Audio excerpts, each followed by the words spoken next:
Хабаровске проходят первые краевые соревнования по бильярдному спорту среди инвалидов с нарушениями опорно-двигательного аппарата. Для участия в турнире в краевую столицу съехались участники из Владивостока, Уссурийска, Благовещенска и команды из Якутии.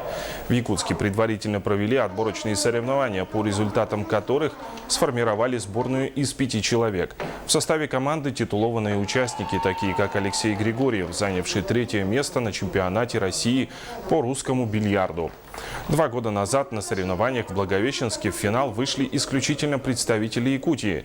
Но в этот раз землякам предстоит побороться, так как соперники попались не менее титулованные, в числе которых действующий чемпион России.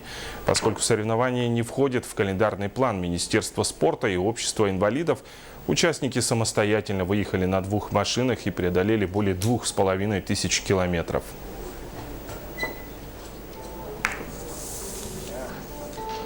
Достаточно надо иметь большую силу воли, чтобы пойти на это.